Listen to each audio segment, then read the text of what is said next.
महाराज जी, आपने मतलब पहले भी मेरे को कहा था नाम जप करने को, तो मैं कर रहा था। लेकिन महाराज जी, जब भी मतलब कर रहा था, मैं नहीं आना, कर रहा हूं। अभी भी कर रहा हूँ, लेकिन मतलब महाराज लेकिन नहीं लगना। जैसे प्राणपण से लगा जाता है, ऐसे थोड़ी मन को परास्त करना कोई खेल है। जब तक वो, महाराज जी तो टेंशन होता रहता है जो। कौन सा टेंशन? खाली जगह टेंशन, भरी जगह तो टेंशन कहाँ। जैसे महाराज जी, जैसे मैं मतलब 2 साल से कोटा में तैयारी कर रहा हूँ। अभी मतलब 2 साल से नहीं हुआ, अभी ये तीसरा साल है, इस बार भी नहीं होगा तो क्या होगा? कुछ नहीं, वही एक क्षेत्र है। इसका मतलब इसके बाद शरीर छोड़ दे? या ऐसे मूर्खतावत बच्चे तो अपने शरीर का आघात कर लेते हैं। हर एक जगह हम परास्त हो गए तो क्या हमारा जीवन ही नहीं रहा? हम पढ़ाई नहीं पढ़ पाए, हम ग्रेजुएट नहीं हुए तो हमारा जीवन नहीं हुआ। क्या नहीं महाराज जी, मेरा मतलब है कि नाम तक छूट जाता है। जैसे टेंशन होता है, कल एग्जाम है, क्या होगा, ये होगा। टेंशन क्यों लेते हैं यार? समय से पढ़ो और भगवान का स्मरण करो, और आएगा तो पढ़ाई के अंदर ही। बच्चा अगर ब्रह्मचर्य ठीक है और आप नाम जप कर रहे हो, तो एक बार सुना दिया जाए हमको तो हमारे दिमाग में टेप हो जाएगा। स्मृति, ब्रह्मचर्य में वो पवित्र स्थिति है। तभी तो हम कह रहे हैं आज के जो बच्चे हैं ना, ब्रह्मचर्य का नाश करते हैं, स्मृतिहीन हो रहे हैं। अब डर लगता है परीक्षा से, ऐसे फेल हम कैसे हो जाएंगे? अगर हमसे चूक हुई है और हम फेल हो जाते हैं तो बर्दाश्त है, अगली बार हम फिर और पढ़ाई पढ़ेंगे, अगली बार हम और हिम्मत करेंगे। हम भगवान के अंश से हारने वाले नहीं हैं। ये बिल्कुल किसी भी बच्चा के मन में नहीं रहना चाहिए फेल हो गए तो क्या होगा, क्या हो गया, यही जिंदगी है, इतनी जिंदगी है।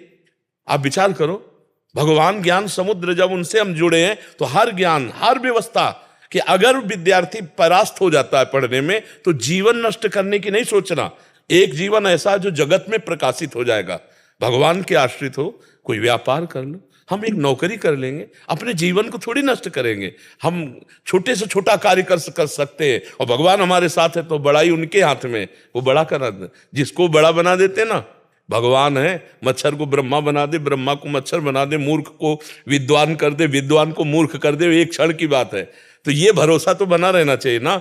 हर जगह फेल है लेकिन एक जगह पास है। हे भगवान, मैं आपका हूं। वो उठाएंगे, वो आपको प्रकाशित करेंगे। बिल्कुल परास्त होने की बात नहीं है। दिमाग में प्रसन्नता रखो, जो होगा मंगलमय होगा। भगवान मंगल भवन है, मैं उनकी शरण में हूं। अब हमारा अमंगल नहीं हो सकता, समझ रहे ना? टेंशन किस बात की? टेंशन के टेंशन बन जाओ तो भगवान के दास हो यार। जैसे श्री जी को भी रोज बोलता रहता हूँ, मतलब इस बार हो, क्या? मतलब इस बार मतलब पास हो जाओ 2 साल से। नहीं, ये भी हम नहीं कहते, ये भी हम नहीं कहते। फिर टेंशन की टेंशन नहीं बनोगे, फिर टेंशन बन जाएगी तुम्हें। है ना? नहीं, पढ़ाई पढ़ रहा हूं, नाम जप कर रहा हूं, तुम्हारी गरज हो तो पास कर देना, तुम्हारी गरज हो तो पास कर देना। नहीं, जहां रखोगे जैसे रहोगे वैसे रहूंगा, और आपको पुकारता रहूंगा, आपका स्मरण करता रहूंगा, माया पर विजय प्राप्त हो जाएगी। अपने करने से कितना मुड़ पाएंगे, और वो जब गोद में लेके उड़ेंगे तो बहुत ऊंचाई पे चढ़ जाएंगे। इस पर ध्यान रखना। अपने भगवान के भरोसे उन्नति ही उन्नति। बड़ा प्रसंग, बड़ा उदाहरण युक्त है।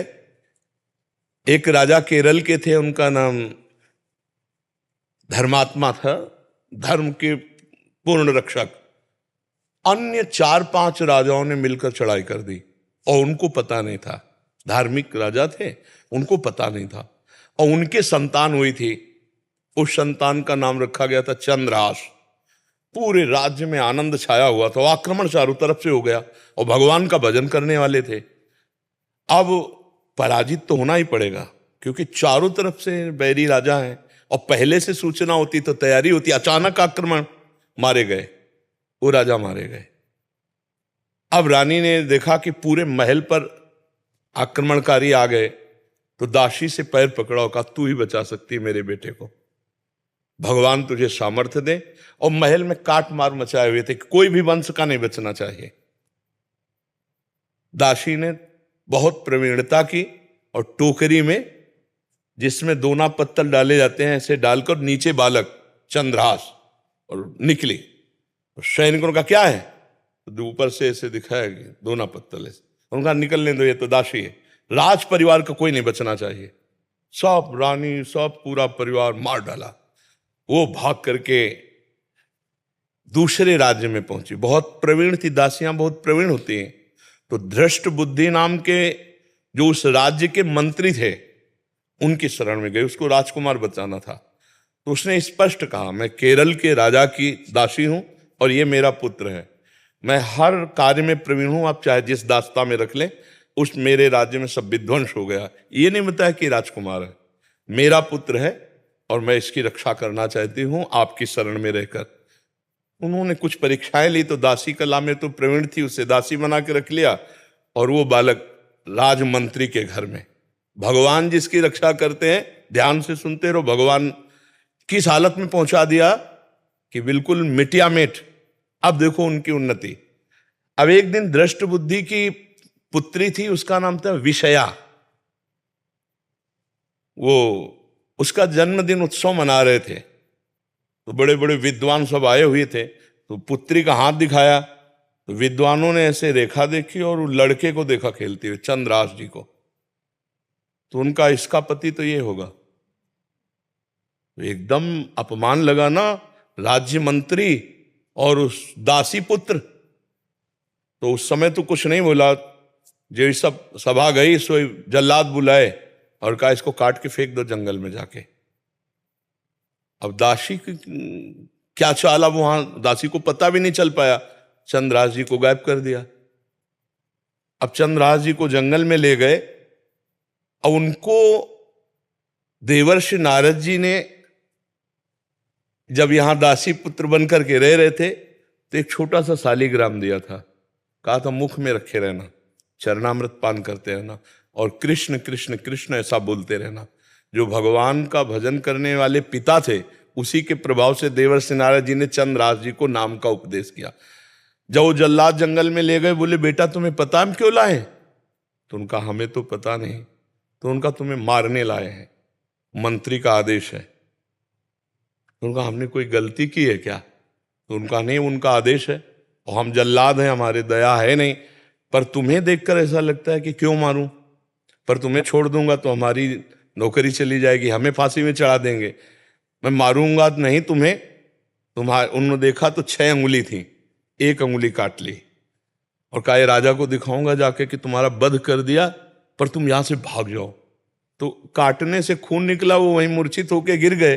कृष्ण कृष्ण कृष्ण कृष्ण कृष्ण, और वो जल्लाद वापस अंगुली दिखाए कि मैं उनको मार डाला हूं। हुमा नाम का एक पंक्षी होता है पहाड़ में, वो परम पवित्र, अगर अपने पंख कर ले तो राजलक्ष्मी उसके चरणों में आ जाए। वो आकर के बैठ गया चंद्रास जी के ऊपर। हुमा नाम का पंक्षी ये पहाड़ों में होता है, भगवत प्रदत्त किसी भाग्यशाली के ऊपर उसका। अब वो अपनी छाया में उनका वो मूर्छित बेहोश, कोई जंगली पशु ने अटैक नहीं किया चंद्रास जी पर। इतने में चंदनवती नाम के राज्य का छोटा राजा, दृष्ट बुद्धि जो बादशाह के मंत्री थे, उनके यहां वो कर देने जा रहा था। तो उसने बहुत आराधना की थी लेकिन पुत्र नहीं हुआ था। तो रास्ते में दृष्टि गई कि हुमा नाम का पंक्षी किसको घेरे हुए। तो जब गए तो देखा चंद्रास जी सुंदर राजकुमार और अंगुली कटी हुई, तुरंत पट्टी बांधी और लेकर के वापस चले गए। वहां नहीं गए कर देने, बड़ा उल्लास मनाया कि भगवान ने तो, हमने इतनी आराधना की, हमारे पुत्र नहीं हुआ लेकिन भगवान ने पुत्र दिया, मैं इसे राजकुमार पदवी देता हूं। छोटा राजा अपने राज्य का राजकुमार बना करके पालन पोषण किया और 10 वर्ष हो गए। वो कर देने नहीं गया बादशाह के यहां।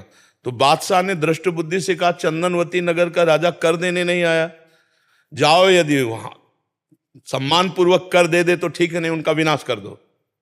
मंत्री पूरे परिकर सहित आक्रमण किया। तो चंदनवती राजा का ऐसा वैभव था कि जब से चंद्रास जी उनके यहां राजकुमार बने, उनको डर ही नहीं था, क्योंकि चंद्रास जी भगवान का भजन करने वाले। तो दृष्ट बुद्धि नजदीक आया और कहा कर दे दो, नहीं तो युद्ध करो। तो उनका वैसे युद्ध की जरूरत नहीं, पर हम तुम्हें कर नहीं देंगे, हम समर्थ राजा है। चंद्रास जी ने इशारा किया कि विरोध नहीं। चंद्रास जी ने कहा कि हम स्वयं कर देने के लिए तैयार हैं, आप शांत रहिए। उसकी दृष्टि में दृष्टि मिली तो उसने, ये वही बालक है, क्योंकि नेत्र इसके वही हैं जो उनके घर में रहा था दासी पुत्र बल करके। तो चंदनवती के नरेश से कहा कि तुमने इस बालक को कहां पाया? तो उन्होंने पूरी बात सुनाई। तो उन्होंने कहा अरे फिर तो जो प्रारब्ध है वो होके रहेगा, ये मेरी बेटी का दूल्हा, अरे इसको मैं दूल्हा नहीं बनने दूंगा। उसने कहा मैं कर माफ करता हूं, केवल तुम एक बार बादशाह के सामने जाओ, पहले तुम नगर में जाओगे हमारे घर, वहां तुम्हारा स्वागत होगा और इसके बाद तुम बादशाह के पास जाओगे। का स्वीकार है। राजा को मना लिया चंदनवती नरेश को कि महाराज आप चिंता मत कीजिए। और पहले था कि अगर पत्र लिख दिया जाए तो जिसके लिए लिखा जाता था, धर्म कहता था बीच में खोल के नहीं पढ़ना, उन्हीं के वध के लिए उन्हीं को पत्र लिखा। और उनके जो बेटे थे उनको लिखा कि बेटा ये पुरुष जिसको मैं भेज रहा हूं, जाते ही विष दे दिया जाए, जाते ही भोजन में विष, हलाहल तुरंत मर जाना चाहिए। तो उन्होंने ऐसे खोस लिया मुकुट के साइड में और गए। भगवान की इच्छा, उस दिन उपवन में उन्होंने अपना घोड़ा रोका कि थोड़ी देर बाद चले जाएंगे उपवन में। और उपवन था वो राजकुमारियों का, और उसमें आई थी उनकी बेटी जिसका नाम था विषया। खेल खेल में देखा कि कोई राजकुमार ऐसे विश्राम कर रहा है मेरे राज्य में। नजदीक गई, चिट्ठी देखी, चिट्ठी निकाली, खोली, लिखा था कि जाते ही विषया विष दे देना, जाते ही विष दे देना। तो पिताजी की बुद्धि खराब हो गई, इतना सुंदर राजकुमार इसको विष दे देंगी। उसका नाम विषया था, तो विष के आगे केवल या बनानी थी, तो काजर की रेख से जो दूब का ऐसे लेके वैसे काजर करके या बना दिया विषया। जाते कुछ बिना बेचारे जाते ही विषया दे दे, और बस खोज दिया, चली गई। देखो भगवान का विधान। अब वो जब जगे तो वहां गए, तो जो दृष्ट बुद्धि का पुत्र था, बड़ा धर्मात्मा था, उसने आदर सत्कार, उनका पिताजी ने आपके पत्र दिया। जो पत्र देखा तो उन्होंने कहा पंडितों को बुलाओ, तुरंत ब्याह करो। पिताजी का आदेश, जाते ही विषया दे देना। अब बेटी से ब्याह हो गया, 2-4 दिन हुए, कोई सूचना नहीं पहुंची। तो दृष्ट बुद्धि ने कहा मामला क्या है। वो जब लौट के आए तो बड़ा पूरा नगर सजा था, उत्सव हुआ। उनका क्या उत्सव? बोले आपकी बेटी का ब्याह हो गया। किससे? बोले आपने राजकुमार भेजा था। अब उनको समझ में आया कि प्रारब्ध इतना बलवान होता है। जब घर के अंदर गए तो देखा बेटी, और तो उसने कहा तुम्हें जिंदा तो नहीं रहने दूंगा। मन में सोचा चाहे बेटी भी दवा रहे। 4 जल्लादों को बुलाया और कहा देवी के मंदिर में जाओ। और उसे कहा बेटा अब तो दामाद हो गए हो तुम, पहला पूजन हमारे यहाँ देवी का होता है, अकेले जाया जाता है। उनको भय तो था नहीं, भगवान के तो भक्त थे। बोले आप पूजन करके आओ, बहुत प्रसन्नता हुई कि आप जैसा दामाद। और अंदर से जल रहा था, और उधर 4 जल्लाद लगा दिए देवी के मंदिर में। अभी अकेले देवी के मंदिर में, और इधर जो बादशाह था, बादशाह से पंडित लोग विचार के कह रहे कि इस समय यदि आप राजगद्दी पर बैठेंगे तो अकाल पड़ जाएगा, आपका विनाश हो जाएगा। इस समय कोई दूसरा तत्कालीन राजा होना चाहिए, कुछ क्षण के लिए ही चाहे। तो उनका कौन हो सकता है? तो वहां दृष्ट बुद्धि के जो बेटे थे वो वहां किसी कार्य से, उन्होंने कहा हमारे जीजा ऐसे हैं, बड़े तेजस्वी प्रतापवान, आप देखेंगे, तो उनका इसी समय लाओ। तो वो दौड़े, पूछा कि कहाँ है? बोले देवी पूजन करने गए, बाहर से ही पता चला। वो दौड़ के गए और बोले देवी पूजा हम कर लेंगे, तुम जाओ, बादशाह बुला रहा है। अब ये जो मंदिर पहुंचे सो काट के फेंक दिए गए, और वो बादशाह के पास गए। बादशाह ने तत्काल ताज रख दिया। दृष्ट बुद्धि को बुलाया कि नए राजा के स्वागत के लिए आप आइए। अब वो तो बादशाह है, सामने जो ही पहुंचे तो दृष्ट बुद्धि कांप गए। इशारे से पूछा कि हमारे पुत्र कहाँ हैं? बोले देवी पूजन। अरे बोले वो तो मार डाला गया होगा। पता लगा तो मार डाला गया। तब वो जाको राखे साइया मार सके न कोई, बादशाह बना ना। अगर भगवान रक्षक, भगवान जिताने वाले तो कोई परास्त नहीं कर सकता। हर विधान उल्टा होता चला जाता है। और अगर भगवान से विमुख हो तो चाहे जितनी उन्नति हो, उसका परिणाम कुछ नहीं होगा। या हम मर जाएंगे, सब छूट जाएगा। नाम भगवान का, वास्त्र भगवान का, वो उठाते हैं तो उठाते चले जाते हैं ना। तो कभी भी डिस्टर्ब नहीं होना चाहिए। ये बात कभी नहीं लानी चाहिए कि मैं शरीर छोड़ दूं किसी भी विषय में, हार जाए या किसानी में कोई व्यवधान या पढ़ाई में। अरे हम फिर जीतेंगे यार, संघर्ष ही जीवन है। उसके लिए थोड़ी है कि जीवन ही नष्ट कर दो। तो जीवन नष्ट करने के बाद वहां कोई विश्राम स्थल थोड़ी बना है, फिर भेज दिए जाएंगे नीची योनियों में। क्या क्या कष्ट होता है। आप देखो ना, ये मुर्गा मुर्गी बकरा बकरा जीवात्मा तो लोग कैसे जिंदा भूंज रहे हैं। कितना दया खत्म हो चुकी है, जिंदा भूंज रहे हैं, खा रहे हैं, शरीर बढ़ा रहे हैं, मरेंगे, नरक जाएंगे। तो हमें कोई मनुष्य जन्म मिला है, अब इतना भजन कर लेना है कि इससे नीचे न गिरे। अगर चांस मिले तो पुनः मनुष्य बने और धर्म पूर्वक अपने राष्ट्र की सेवा करें, समाज की सेवा करें, भगवान का भजन करके जीवन पवित्र बनावें।